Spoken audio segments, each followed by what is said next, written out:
Hello friends, welcome to my YouTube channel KL study. Friends, पिछली class में हमने देखा था वाइगॉस्की के बारे में, उनका सिद्धांत। ठीक है, आज हम देखने वाले हैं नोम चॉम्स्की के भाषा विकास का सिद्धांत। और ये जो टॉपिक आपको करा रहे हैं, क्योंकि ये आपके 3 सब्जेक्ट में देखने को मिल जाएंगे आपको। एक तो सीडीपी में इससे क्वेश्चन बनता है, इसके बाद आपका सीडीपी के बाद में आपका संस्कृत में भी इससे क्वेश्चन बनते हैं और हिंदी में भी इससे क्वेश्चन बनते हैं, क्योंकि हिंदी में भाषा विचारक से संबंधित क्वेश्चन इससे पूछे जाते हैं।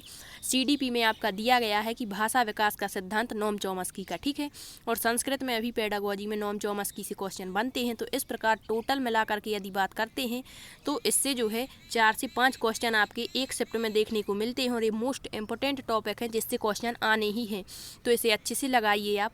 ठीक है, तो आइए देरी ना करते हुए शुरू करते हैं अपना सेशन। और यहाँ पर आपका कोई भी पॉइंट छूटने वाला नहीं है और आपको यदि कोई भी डाउट रहता है तो आप कमेंट्स में ज़रूर पूछ लें। ठीक है, तो सबसे पहले देखते हैं यहाँ पर जो नोम चॉम्स्की है, इनके सिद्धांत को भाषा विकास का सिद्धांत कहा जाता है। मतलब इन्होंने भाषा विकास का सिद्धांत दिया है। अब इनका एक हम आपको टर्म बताएंगे, यदि आप वो टर्म याद रखते हैं तो आप इनका कोई भी क्वेश्चन पूछ ले उसका आंसर आसानी से दे देंगे। जैसे कि हमने वाइगॉस्की का सिद्धांत पढ़ा था और उसमें आपको बताया था कि जहाँ भी आपको सामाजिक, सोशल या कल्चरल की बात की जाती है, इंग्लिश वर्ड है, और या फिर सामाजिक सांस्कृतिक जहाँ भी आपको देखने को मिलता है वो आपके लेब वाइगॉस्की का सिद्धांत है। ठीक है, तो सारी चीज़ें उसमें देख ली थी। अब नोम चॉम्स्की ने कौन सा सिद्धांत दिया है? आपका भाषा विकास का सिद्धांत। कौन सा? भाषा विकास का सिद्धांत। ठीक है, अब यदि थोड़ी सी इनके बारे में जानकारी देखते हैं कि ये कौन है नोम चॉम्स्की, तो इनका जन्म यदि कभी पूछता नहीं है, फिर भी आपको याद रखना है 7 दिसंबर 1928 फिलाडेल्फिया, अमेरिका में इनका जन्म हुआ था। ठीक है, अब जो चॉम्स्की महोदय हैं यह एक दार्शनिक हैं, राजनीतिज्ञ हैं, लेखक और भाषा वैज्ञानिक हैं। ठीक है, तो इन्होंने ये सिद्धांत जो है एक भाषा मनोवैज्ञानिक के नाते दिया था, भाषा विकास का सिद्धांत। इनका टर्म यदि आपको बता दें तो इन्होंने कहा था कि जो भाषा होती है वो भाषा कैसी होती है? भाषा जन्मजात होती है। यदि ये हम कहेंगे तो ये बिल्कुल ही गलत हो जाएगा और इनका पूरा सिद्धांत नकार दिया जाएगा। इन्होंने कहा था कि जो भाषा अर्जन होता है वो जन्मजात होता है। अब जिसने हिंदी में पढ़ा होगा, पहला टॉपिक ही दिया है हिंदी में भाषा अर्जन और अधिगम, तो जिसको अर्जन पता होगा कि अर्जन क्या होता है और अधिगम क्या होता है, इनमें अंतर क्या है। एक क्लास हमने डाली थी आपके हिंदी पेडागोजी की, उस पर कोई रिस्पॉन्स नहीं आया, इस कारण से अगली क्लास नहीं लाए हैं। फिर भी यहाँ पर आप देखिए तो जो नोम चॉम्स्की हैं एक दार्शनिक हैं, राजनीतिज्ञ हैं, लेखक हैं और भाषा मनोवैज्ञानिक हैं। ठीक है, अब इनके सिद्धांत के अन्य नाम ये तो सभी को पता है कि इन्होंने भाषा विकास का सिद्धांत दिया है। यदि दूसरा नाम पूछ ले कभी तो याद रखना भाषा अर्जन का सिद्धांत इनको कहते हैं। इनके सिद्धांत को भाषा विकास का सिद्धांत, जेनरेटिव ग्रामर जो सार्वभौमिक व्याकरण होती है इसका सिद्धांत। अभी हम सारे टर्म देखेंगे कि ये होती क्या है। ठीक है, सार्वभौमिक इसी को इंग्लिश में कहते हैं जेनरेटिव ग्रामर। नेक्स्ट है सतही और गहरी संरचना का सिद्धांत। पिछली बार केवल यही पूछ लिया था कि भाषा के संबंध में सतही और गहरी संरचना का सिद्धांत किस मनोवैज्ञानिक ने दिया है। ऑप्शन में था आपका पावलोव था, स्किनर था, इस तरह से, और वाइगॉस्की और नोम चॉम्स्की। तो पता होगा जिसको कि सतही और गहरी संरचना का सिद्धांत भाषा के संबंध में किसने दिया है? नोम चॉम्स्की ने। अभी हम ये भी देखेंगे कि सतही और गहरी संरचना क्या होती हैं, और सार्वभौमिक भाषा कह दें या व्याकरण, मतलब जो सब जगह व्याप्त है। ठीक है, तो ये सारे इन्हीं के भाषा विकास के सिद्धांत के अन्य नाम हैं, तो सारे याद रखना। ठीक है, अब हम देखते हैं चॉम्स्की महोदय ने कहा है कि भाषा अर्जन जन्मजात होता है। यदि आपसे केवल इतना कह दें कि भाषा जन्मजात है तो बिल्कुल गलत है। इन्होंने ये कहा था कि जो भाषा अर्जन है वो जन्मजात होता है। अब कहीं भी आपको ऑप्शन में इस तरह से मिलता है कि भाषा अर्जन के बारे में किसने बात की है, तो नोम चॉम्स्की ने। ठीक है, अर्थात भाषा अर्जन जन्मजात होता है। इसका मतलब क्या है? तो बालक में जो भाषा सीखने की क्षमता है वो जन्मजात होती है। ठीक है, भाषा सीखने की क्षमता याद रखना, भाषा सीखने की क्षमता बालक में कैसी होती है? जन्मजात। इसी को इन्होंने भाषा अर्जन कहा है। ठीक है, नेक्स्ट है चॉम्स्की के अनुसार बालक में भाषा ग्रहण करने की जन्मजात प्रवृत्ति होती है। अभी आपको बताया, जिसे इन्होंने भाषा अर्जन यंत्र कहा है। क्या कहा है? भाषा अर्जन यंत्र। जहाँ भी बात की जाएगी तो इनके साथ में भाषा के साथ में अर्जन जरूर होगा, तभी वो मान्य है, अन्यथा गलत माना जाएगा पूरा सिद्धांत। ठीक है, तो इन्होंने भाषा अर्जन यंत्र किसे कहा है? मतलब जो बालक होते हैं उनमें भाषा ग्रहण करने की जन्मजात प्रवृत्ति होती है। मतलब ऐसा नहीं होता कि उसको जन्म के बाद सिखाया जाए कि किस तरह से सीखना है, उसमें जन्म के साथ ही प्रवृत्ति ऐसी होती है कि वो सारी चीज़ें सीख जाता है। ठीक है, अब ये बात अलग है कि भाषा अर्जन क्या होता है और अधिगम क्या, आपको बताया था। भाषा अर्जन जो सहज स्वाभाविक रूप से स्वतंत्र रूप से कहीं पर भी बिना किसी प्रशिक्षण के सीख लिया जाता है वो भाषा अर्जन होता है, जबकि अधिगम एक प्रशिक्षण युक्त प्रक्रिया होती है, नियमबद्ध व्यवस्था होती है। ठीक है, तो इन्होंने यही कहा है कि जो बालक हैं उनमें भाषा ग्रहण करने की जन्मजात प्रवृत्ति होती है, जैसे भाषा अर्जन यंत्र। इसका फुल फॉर्म पूछा था पिछली बार, LAD का फुल फॉर्म क्या है, तो इसका फुल फॉर्म होता है लैंग्वेज एक्वाजिशन डिवाइस के नाम से इसे जाना जाता है। हिंदी में इसी को कहते हैं भाषा अर्जन यंत्र। अब आपसे यदि कोई पूछता है कि भाषा अर्जन यंत्र क्या है, तो सिर्फ आपको यही बताना है कि जो बालक होते हैं चोमस्की के अनुसार उनमें भाषा ग्रहण करने की जन्मजात प्रवृत्ति को ही भाषा अर्जन यंत्र LAD कहा जाता है। ठीक, अब पूछते हैं कि सबसे ज़्यादा जो LAD है मतलब ये विकसित कब होती है, तो आपको बता दें इसके संक्रमण का काल होता है LAD के जन्म से 5 वर्ष तक अधिकतम ये विकसित होता है। इसके बाद इसकी प्रक्रिया धीमी हो जाती है। ठीक है, तो संक्रमण काल यदि पूछ ले आपसे तो जन्म से 5 वर्ष तक का होता है। नेक्स्ट है, नोम चॉम्स्की का मानना है कि बालक जिस भी भाषा को सुनते हैं या अनुकरण करते हैं, चाहे वो कोई भी भाषा हो, उसकी जो व्याकरण होती है वो अपने आप सीख जाते हैं, मतलब यहाँ सिखाना नहीं पड़ता।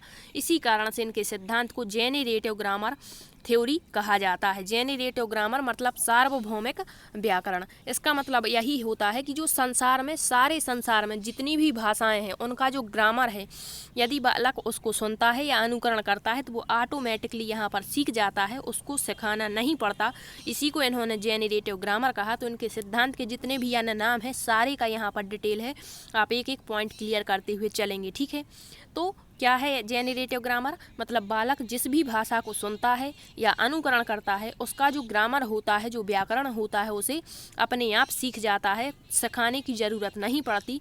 इसी को नोम चॉम्स्की महोदय ने जेनेरेटिव ग्रामर थ्योरी कहा है। ठीक है, अब इनके 2 नियम जिसे हम सतही और गहरी संरचना कहते हैं, ये भी यहाँ पर देख लेते हैं क्या होता है सतही और क्या होता है गहरी संरचना। ठीक है, तो जो सतही संरचना है इसके द्वारा बालक जो है वो वाक्य और शब्द, ध्यान रखना, वाक्य और शब्द का निर्माण करता है। जैसे बोलना, बोलेगा तो पूरा एक वाक्य बोलेगा, पढ़ेगा तो पूरा वाक्य या शब्द भी पढ़ सकता है, लिखना, लिखेगा तो एक शब्द लिखेगा या वाक्य लिखेगा। ठीक है, तो यहाँ पर जो है यदि आपसे पूछता है कि जो सतही मतलब केवल सतह स्तर पर वाक्य और शब्द का निर्माण करता है, लेकिन गहरी संरचना जो होती है इसके द्वारा बालक भाव और विचार को व्यक्त करता है, मतलब जो भाव उसके अंदर उठ रहे हैं, जो विचार उसके अंदर आ रहे हैं, उसको गहन रूप से यहाँ पर बताने की कोशिश करता है। तो याद रखना, कहीं भी वाक्य शब्द आदि का यदि पूछता है कि ये नोम चॉम्स्की के अनुसार कौन सी संरचना के अंतर्गत आते हैं या बोलना पढ़ना लिखना किस सतह के अंतर्गत आएंगे, तो सतही संरचना की। और गहरी में आपके भाव और विचार आते हैं, चाहे अब भाव अमूर्त हों या मूर्त हों, दोनों चीज़ें यहाँ पर आ जाती हैं। गहरी संरचना मतलब गहन रूप से, तो यही है इनकी सतही और गहरी संरचना। इसी कारण से इनके सिद्धांत को गहरी और सतही संरचना का सिद्धांत कहा जाता है। ठीक है, नेक्स्ट देखते हैं नोम चॉम्स्की का सार्वभौमिक भाषा मतलब सार्वभौमिक ग्रामर क्या है, तो आपको पहले भी बता दिया, फिर से देखते हैं। इन्होंने माना है कि प्रत्येक मानव शिशु में व्याकरण की संरचनाओं का एक अंतःनिर्मित एवं जन्मजात आनुवंशिक रूप से खाका होता है। मतलब ये कहते हैं कि जो बालक व्याकरण सीख जाते हैं अपने आप से, तो एक क्यों सीख जाते हैं, तो इन्होंने इसके बारे में बताया है कि जो ये व्याकरण की जो संरचनाएँ होती हैं इनका जो एक खाका टाइप का होता है, मतलब एक संरचना जो होती है वो मानव के मस्तिष्क में जन्म से पहले मतलब जो आनुवंशिक वंशानुगत लक्षण के रूप में पहले से इनकी एक खाका बना होता है। और बालक जब अपने वातावरण से अपने आप ही सीखता है तो इसे मतलब जैसे मान के चलिए कि बालक के दिमाग में एक संरचना बनी हुई है कि ये पक्षी होते हैं। अब कोई भी पक्षी हो, चाहे गौरैया हो, कौआ हो, कबूतर हो, कुछ भी हो, तो एक चीज़ यदि उसने देख ली तो वो दूसरी चीज़ को देखेगा और तुरंत उसके दिमाग में क्लिक हो जाता है कि ये पक्षी की श्रेणी में आने वाला जीव है। ठीक है, तो इसी को इन्होंने बताया है कि उसके दिमाग में पहले से खाका है और जब वातावरण में कुछ चीज़ देखता है तो वो संरचना के माध्यम से उसे पहचान लेता है। इसी को इन्होंने सार्वभौमिक व्याकरण कहा है। ठीक है, नेक्स्ट है चॉम्स्की ने कहा है कि भाषा विकास शारीरिक परिपक्वता की तरह है, मतलब जिस तरह से हमारे शरीर में परिपक्वता हमें प्राप्त होती है, पहले हम क्या करते हैं, जन्म होते ही रोना प्रारंभ करते हैं, इसके बाद घुटनों के बल पर चलते हैं, इसके बाद खड़े होते हैं, मतलब इस तरीके से जो परिपक्वता हमें प्राप्त होती जाती है, उसी तरह से इन्होंने कहा है कि भाषा का विकास है। ठीक है, यदि उपर्युक्त देखभाल करने पर बच्चों में स्वतः होता है भाषा का विकास। देश जिस किसी भी भाषा मतलब यहाँ पर होगा कि हम जिस किसी भी भाषा को सुनते हैं उसके व्याकरण को सरलता से सीख जाते हैं। अब एक क्वेश्चन पूछते हैं कि नोम चॉम्स्की ने किस शिक्षा पर बल दिया है, औपचारिक या अनौपचारिक। तो आपको बताया था इन्होंने जब भाषा अर्जन की बात की है तो आपने पढ़ा होगा कि जो अर्जन है वो एक अनौपचारिक प्रक्रिया होती है, जबकि जो आपका अधिगम होता है वो औपचारिक प्रक्रिया होती है। हिंदी पेडागोजी में हमने एक क्लास डाली थी, उसमें भाषा अर्जन और अधिगम के सारे डिफरेंट आपको बताए हुए थे, उससे आपके 2 से 3 क्वेश्चन जरूर बनेंगे, तो एक बार वो क्लास देख लें। और ये भी बताया था कि औपचारिक क्या होता है, अनौपचारिक क्या होता है, ठीक है। तो अनौपचारिक का मतलब होता है कि आप कहीं पर भी किसी भी जगह पर, ठीक है, इसका कोई नियम नहीं होता है कि कब और क्या सीखना है, यहाँ पर ऑटोमेटिकली सीख जाते हैं। और यही बात अर्जन में नोम चॉम्स्की ने भी की है कि जो व्याकरण है वो हम कहीं पर भी किसी भी तरह से सीख लेते हैं, जिसे इन्होंने सार्वभौमिक व्याकरण कहा है, ठीक है। तो अब इनके जो कुछ टर्म हैं वो आप याद रख लेना, कौन कौन से। जेनरेटिव ग्रामर क्या होता है, LAD का फुल फॉर्म क्या होता है, ठीक है। इसके बाद सतही गहरी संरचना क्या होती है, और इन्होंने सिद्धांत क्या दिया है, ठीक है। अब आपको याद रखना है कि भाषा विकास का सिद्धांत, कभी कभी इतना ही पूछ लेते हैं कि भाषा विकास का सिद्धांत किसने दिया, तो सारे सिद्धांत चाहे आपके अधिगम के हों, अभिप्रेरणा के हों, व्यक्तित्व के हों, कुछ भी सिद्धांत हों, आपको ये तो याद रखना ही है कि कौन सा सिद्धांत किससे संबंधित है और किसने दिया है, क्योंकि इससे आपके फैक्ट वाले 2 क्वेश्चन बनते हैं। जैसे कह देगा प्रयास एवं त्रुटि के सिद्धांत से संबंधित हैं, थॉर्नडाइक हैं, ठीक है। तो इस तरह से सारे सिद्धांतों के नाम याद रखना। आई होप आपको ये सेशन अच्छा लगा हो। यदि सेशन अच्छा लगा है तो शेयर जरूर करना।